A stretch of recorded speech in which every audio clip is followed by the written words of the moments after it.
ga Ubangijin kowa za a ce da shi dan Allah Isa kalmar Allah. Mun karanta mun duba ko Kur'ani nan mai girma babu dai kamar Isa, ko a Bible in ka duba babu dai kamar Isa, dukan annabawan Allah babu dai kamar Isa. To mu je gaba ku sha labari. Assalamu alaikum, mun zo da labari. Labari Yesu dan Allah, kar ku jefa mun fiye kaudi. Assalamu alaikum, mun zo da labari. Labari Yesu dan Allah, kar ku jefa mun fiye kaudi. Lokaci ko yau ta yi, duniya ta zo karshe, agogon ko yau ta nuna, amma wasu sun yi nisa.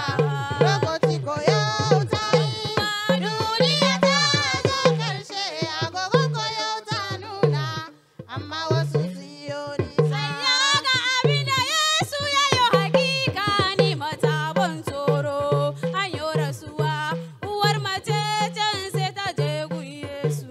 Sai ta ce mai ya ubana, gashi yanzu na rasa ɗana. Shi kaɗai ne dai a guna. Taimaka mu ya Ubangiji na, sai ya ce ki daina kuka. Sai ta ce mai ya ubana, gashi yanzu na rasa ɗana. Shi kaɗai ne dai a guna. Taimaka mu ya Ubangiji na, sai ya ce ki daina kuka. Je ki ɗanki dai ya tashi. Makafai suna gani, kuragu ko su miƙe. Kura mai suna faci, har kutare ko sun tsarkaka. Makafai suna gani, kuragu ko su miƙe. Kura mai suna faci, har kutare ba sun tsarkaka. Gaskiya mai waka, Lamarin da kwai mamaki, amma tun da dan Allah ne bai kamata da kiyo mamaki Ya ba. zai takaita labari, Yesu ya ce shi ne hanya, shi ne gaskiya, shi ne rai, babu mai zuwa gun uba ne, sai ya biyo ta wurina. Amma wasu sun kafurta sun manta lokaci ya gabato. Amma wasu sun kafurta sun manta lokaci ya gabato.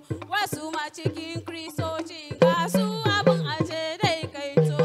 Yan uwa ku zo ku tuba, duniya fa ta kare. Kar ana kiran ka Kirista, su ya ce fa bai san ka ba. Yar uwa ki zo ki tuba, duniya fa ta kare. Kar ana kiran ki Kirista, Yesu ya ce fa bai san ki ba. Yan uwa ku tuba, duniya ko ta zo karshe, rayuwan fa ba komai ba.